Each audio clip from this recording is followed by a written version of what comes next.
Hi ஒருவன் எல்லோரும் எப்படி இருக்கீங்க? நல்லா இருப்பீங்கன்னு நினைக்கிறேன். தமிழ்நாடு இன்ஜினியரிங் அட்மிஷனோட 2025 நடக்கக்கூடிய இந்த இன்ஜினியரிங் அட்மிஷனோட சர்டிஃபிகேட் வெரிஃபிகேஷன் ஸ்டார்ட் ஆயிடுச்சு. சார் சர்டிஃபிகேட் வெரிஃபிகேஷன் ஸ்டார்ட் ஆயிடுச்சு, எனக்கு இன்னுமே ஒன்றுமே காட்டல சார், அப்படியே வந்து பிளாங்காக இருக்குது. அப்லோடு சர்டிஃபிகேட்ஸ் அப்படின்னு காட்டுது, வேறு எதுவுமே காட்ட மாட்டேது. வியூ ஸ்டேட்டஸ் காட்ட மாட்டேது, நிறைய பிரச்சனை. அப்புறம் காலையில் நிறைய ஃபோன் கால்ஸ். 7.5 ரிசர்வேஷன் இருக்கிறவங்களுக்கு நோ அப்படின்னு காட்டுது, எலிஜிபிள் இல்லைன்னு காட்டுது. சார் என்ன சார் நடந்துகிட்டு இருக்குது? 10ஆம் தேதி சர்டிஃபிகேட் வெரிஃபிகேஷன் சொன்னீங்க, ஸ்டார்ட் ஆயிடுச்சு, ஆனால் எதுவுமே எங்களுக்கு அப்டேட் ஆகலை. சில பேர்த்துக்கு ஆயிடுச்சு, சில பேர்த்துக்கு வந்து அந்த வியூ ஸ்டேட்டஸ் காட்டுது. சரிங்களா? சரி, அதெல்லாம் என்னங்கிறதெல்லாம் பார்ப்போம். அண்ட் இந்த சர்டிஃபிகேட் வெரிஃபிகேஷன் எப்படி நடக்கும் அண்ட் நீங்கள் என்ன பண்ணணும் டெய்லியும் எல்லாமே நம்ம பார்ப்போம். சரிங்களா? சரி, ஃபஸ்ட் ஆஃப் ஆல் நம்ம சேனலை சப்ஸ்கிரைப் பண்ணுங்கள். டிஎன்இஏ அதுக்கு அட்மிஷனுக்கு நம்ம வந்து என்ன பண்ணுறோம், ஒவ்வொரு நாளுமே என்னென்னு தெரிஞ்சுக்கணும் அப்படிங்கிறத நம்ம சேனலை சப்ஸ்கிரைப் பண்ணி வச்சுக்கோங்க. அண்ட் கீழே அந்த பெல் ஐக்கனை கிளிக் பண்ணி வாட்ஸ்அப் சேனல் லிங்க்கில் வந்து ஜாயின் பண்ணுங்கள். வாட்ஸ்அப் சேனல் ஜாயினே பண்ண மாட்டீங்க. சரி, ஓகே. TNEAonline.org இந்த வெப்சைட் தான் இனிமேல் நீங்கள் யூஸ் பண்ணணும். இந்த வெப்சைட்டை டெய்லியும் போய் பாருங்கள். டெய்லியும் ஒரு காலையில் ஒரு டைம், சாயங்காலம் ஒரு டைம் பாருங்கள். எதுக்காகனா, இங்கே லாகின் இருக்கா, இந்த லாகினை நான் கிளிக் பண்ணுறேன். இந்த லாகினை கிளிக் பண்ணிங்கன்னா உங்களோட ஐடி பாஸ்வேர்டு கேட்கும். நீங்கள் உங்களுடைய ஐடி பாஸ்வேர்டு கொடுத்துட்டீங்க அப்படின்னா, லாகின் கொடுத்துட்டிங்கன்னா உங்களுடைய ஸ்டேட்டஸ் வந்து காட்டும். சரிங்களா? அதாவது ஒரு வேளை ஸ்டேட்டஸ் காட்டலை, இப்போ எனக்கு எதுவுமே காட்டலை சார், சும்மா நம்ம டம்மியாக வந்து நான் வந்து ஜென்ரேட் ரிப்போர்ட் அந்த மாதிரி தான் காட்டுது சார், வியூ அப்ளிகேஷன் ஸ்டேட்டஸ் காட்ட மாட்டேது அப்படின்னா அப்டேட் பண்ணிகிட்டு இருக்காங்கன்னு அர்த்தம். ஒரு பிரச்சனையும் இல்லை. ஒரு சிலருக்கு காட்டுது. அப்படி என்ன காட்டுது சார் அப்படின்னு கேட்கும்போது பார்த்தீங்கன்னா உங்களுக்கு தெரியும், நேமு, உங்களுடைய கம்யூனிட்டி, உங்களுடைய ஸ்போர்ட்ஸ் மேனா இல்லை வந்து டிஃப்ரென்ஸ் ஏபிள்டா, எக்ஸ் சர்வீஸ் மேனா எல்லாம் காட்டும். 7.5 இருக்கீங்களா, இல்லை வந்து சர்டிஃபிகேட் அப்லோட் வெரிஃபிகேஷன் வந்து இன் ப்ரோக்ரஸ்ன்னு காட்டும். அதுக்கப்புறம் சர்டிஃபிகேட் அப்லோட், அதாவது அப்லோட் ஸ்டேட்டஸ் டிக்கு காட்டும். இந்த மாதிரி நிறைய அப்டேட்ஸ் காட்டும். சில பேருக்கு அது காட்டாதனால பயப்படுறாங்க, எம்டியாக இருக்கனால. அதனால் இது உங்கள் ஃபோன்லேயே உட்காந்து டெய்லி காலையிலையும் சாயங்காலம் லாகின் பண்ணி ஒரு வாட்டி பார்த்துருங்க. என்ன நடக்குதுன்னா, 10ஆம் தேதியிலேருந்து 20ஆம் தேதிக்குள்ளே நமக்கு வந்து வெரிஃபிகேஷன் நடக்குது, சர்டிஃபிகேட் வெரிஃபிகேஷன். யாரோடதும் ரிஜெக்ட் ஆகாது. சரி, ரிஜெக்ட் ஆகிறத பற்றி அப்புறம் பேசுவோம். ஃபஸ்ட்டு என்னன்னு சொல்லிடுவோம். சரி, இப்போது வியூ ஸ்டேட்டஸ் நிறைய பேத்துக்கு வரதில்லை, இல்லை நாளையிலேருந்து வரும், இல்லை நாளையிலேருந்து வரும். அப்டேட் பண்ணிகிட்டு இருக்காங்க, வெயிட் பண்ணுங்கள், எல்லாத்துக்கும் வரும். சரி, ஓகே. இப்போது நல்லா புரிய வைக்கிறேன். இன் ப்ரோக்ரஸ் அப்படின்னா, சர்டிஃபிகேட் வெரிஃபிகேஷன் இன் ப்ரோக்ரஸ் அப்படின்னா பயப்பட தேவையில்லை. உங்களோட சர்டிஃபிகேட் வெரிஃபிகேஷன் எப்போ வேணாலும் நடக்கலாம். நீங்கள் டெய்லியும் காலையிலையும் மாலையிலையும் லாகின் பண்ணி பாருங்கள். உங்களுக்கு வந்து எதுலேயுமே பார்க்காதீங்க. இந்த வெப்சைட்டில் போய் உங்கள் லாகின் அடித்து ஐடி பாஸ்வேர்டு அடித்து பார்த்தீங்கன்னா போதும், உங்களுக்கு தெரிஞ்சிடும். சரிங்களா? ஒரு நாள் வெரிஃபைடு வந்துடும். Verified successful, completed successful, certificate verification complete சக்ஸஸ்ஃபுல்னு பச்சை கலரில் டிக் வந்துடும். அதோட முடிஞ்சுது உங்களுடைய. நீங்கள் எங்கேயுமே போக வேண்டாம். சில பேர்த்துக்கு இன் ப்ரோக்ரஸ்ன்னு இருக்கும், அது பயப்பட வேண்டாம். அப்லோடு ஸ்டேட்டஸ் வந்து எல்லாத்துக்குமே பச்சை கலரில் காட்டிக்கும், கரெக்டாக நீங்கள் அப்லோட் பண்ணியிருந்தீங்கன்னா. சர்டிஃபிகேட் வெரிஃபிகேஷன் இன் ப்ரோக்ரஸ்ன்னு காட்டினா நீங்கள் வீட்டிலே இருங்க, டிஎஃப்சிக்கெல்லாம் போய் கேட்க வேண்டாம். ஆகும்னா டிஎஃப்சிக்கு ஃபோன் பண்ணிடுறீங்க, டிஎன்இஏ கேருக்கு ஃபோன் பண்ணிடுறீங்க, ஓரளவுக்கு அவங்க ரெஸ்பான்ஸ் பண்ணுவாங்க. டிஎஃப்சிலாம் போய் கேட்டிங்கன்னா, சின்ன சின்ன விஷயத்தை போய் கேட்டிங்கன்னா அவங்க என்ன சொல்கிறது, என்னங்க இதெல்லாம் கேட்குறீங்க அப்படின்ட்டுருவாங்க. ஸோ கேட்கலாம், டவுட்டு வரதான் செய்யும், ஏன்னா பதட்டமாக இருக்கும் இல்லையா, ஃபஸ்ட் தடவை தானே. Okay, right. இது வந்து ஒரு ரகம். அடுத்து 7.5 ரிசர்வேஷன் சார் எலிஜிபிள் வந்துருச்சு, சில பேர்த்துக்கு அந்த ஸ்டேட்டஸ் வந்துருச்சு. 7.5 ரிசர்வேஷன் இருக்கிற பயல்கள், 6லேருந்து 12வது வரைக்கும் படிக்கிற பயல்களுக்கு நோன்னு வந்திருக்குங்க சார். என்ன சார் இது, ஷாக்கிங்காக இருக்குது. ஒன்றும் இல்லை, அப்டேட் பண்ணிகிட்டு இருக்காங்க, செக் பண்ணி அப்டேட் பண்ணுவாங்க. ஒரு வேளை சில டைம் டிஎஃப்சியிலேருந்து உங்களுக்கு போனாஃபைட் சர்டிஃபிகேட் கேட்கலாம். டிஎஃப்சிலேருந்தே ஃபோன் பண்ணுவாங்க. இங்கே என்ன போட்டிருக்காங்க பாருங்கள், ஆன்லைன் சர்டிஃபிகேட் வெரிஃபிகேஷன் கரண்ட்லி நடந்துகிட்டு இருக்குது. ரெகுலராக சர்டிஃபிகேட் வெரிஃபிகேஷன் நீங்கள் செக் பண்ணோன்னா இந்த ஆன்லைனில் வந்து லாகின் ஐடி பாஸ்வேர்டு அடித்து செக் பண்ணுங்கன்னு போட்டிருக்குது.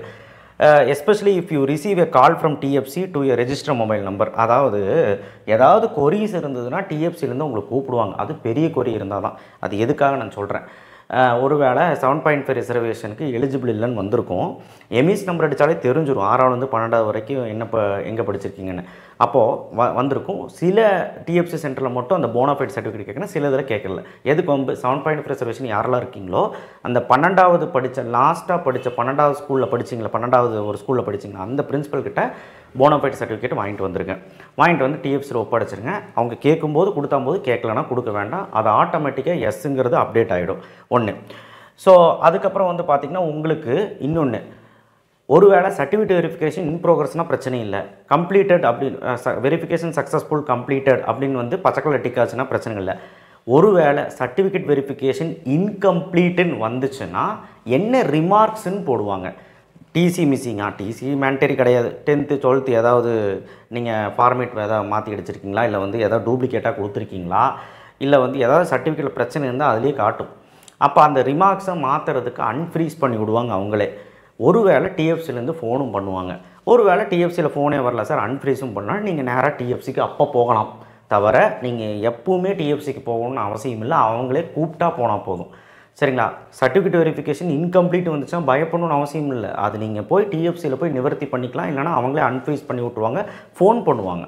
ஸோ இவ்வளவும் யூசர் ஃப்ரெண்ட்லியாக தான் இருக்க போகிறாங்க அவங்க. ஸோ அதனால் பிரச்சனை கிடையாது.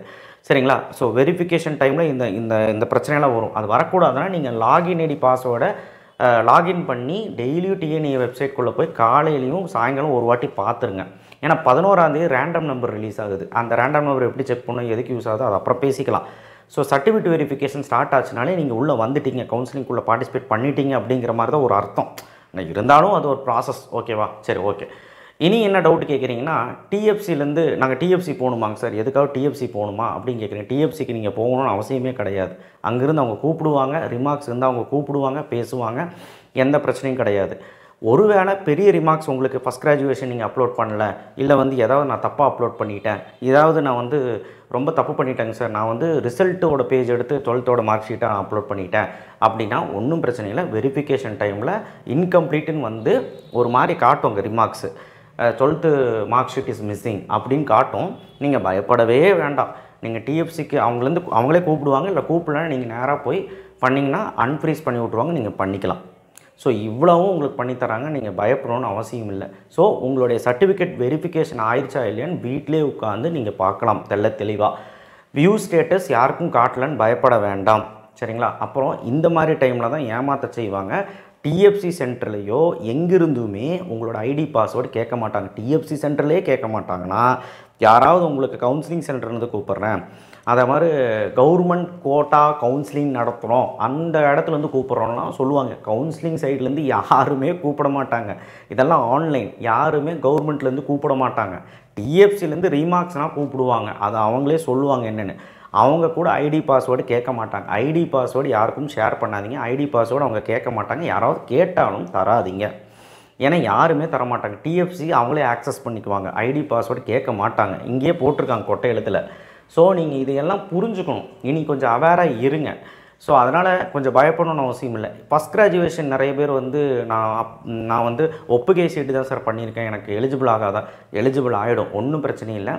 ஒருவேளை இனிமேல் கையில் வந்ததுன்னா, இனிமேல் கரெக்டான சர்டிஃபிகேட் கையில் வந்ததுன்னா கூட நம்ம சர்டிஃபிகேட் வெரிஃபிகேஷன் டைமில் நமக்கு இன்கம்ப்ளீட் எதாவது காட்டிச்சுன்னா நீங்கள் போய் டிஎஃப்சியில் போய் சொல்லி அப்லோட் பண்ணிக்கலாம். அன்ஃப்ரீஸ் பண்ணுவாங்க, அப்லோட் பண்ணிக்கலாம். இல்லை ஒரு வேளை வந்து லோன் கொடுக்க சொல்லிட்டாங்க சார், எனக்கு ஃபஸ்ட் கிராஜுவேஷனே வரல, என்ன சார் பண்ணுறதுன்னு கேட்டிங்கன்னா நீங்கள் டேரெக்டாக காலேஜில் போய் கொடுத்துக்கலாம். ஸோ அதனால் அது பிரச்சனை கிடையாது. வேறு ஏதாவது சர்டிஃபிகேட்டில் குளறுபடி ஏற்பட்டாலும் கூட எந்த பிரச்சனையும் கிடையாது. எதாக இருந்தாலும் டிஎஃப்சியில் கூப்பிடுவாங்க, இல்லைனா உங்களுக்கு ரிமார்க்ஸ்ன்னு சொல்லிவிட்டு அங்கேயே காட்டும். இது எல்லாம் இந்த 10 நாளில் நடக்கும். ஒவ்வொரு நாளாக நீங்கள் வந்து காலையிலையும் மாலையிலையும் மறக்காமல் லாகின் ஐடி பாஸ்வேர்டு அடித்து பாருங்கள். இதுதான் மேட்ரு. ஓகேவா? ஸோ வியூ ஸ்டேட்டஸ் காட்டல, 7.5 ரிசர்வேஷன் எங்களுக்கு நோ வந்துருச்சு, இந்த மாதிரி அந்த மாதிரின்னு காட்டல. ஒரு வியூ ஸ்டேட்டஸ் காமிச்சதுன்னா நீங்கள் என்னெல்லாம் செக் பண்ணும், உன் பேர் கரெக்டாக இருக்கான்னு பார்த்துக்கோ, உன்னுடைய கம்யூனிட்டி கரெக்டாக இருக்கான்னு பாரு, எக்ஸ் சர்வீஸ்மேன் ஸ்போர்ட்ஸ் கோட்டா டிஃபரன்ஷியபிலிட்டி இருக்கேன்னு பாரு, நோன் கொடுத்துருக்கா எஸ்ன்னு கொடுத்துருக்கான்னு பாரு. நீ எஸ்ஸாக இருந்தால் எஸ் இருக்கும், நோனாக இருந்தால் நோன் இருக்கும். 7.5 இருந்தால் எஸ்ன்னு இருக்கான்னு பாரு, அப்லோட் ஸ்டேட்டஸ் கம்ப்ளீட்டடான்னு பாரு, சர்டிஃபிகேட் வெரிஃபிகேஷன் கம்ப்ளீட்டடாக பாரு. இதுதான் அவங்க போட்டிருப்பாங்க. சரியா?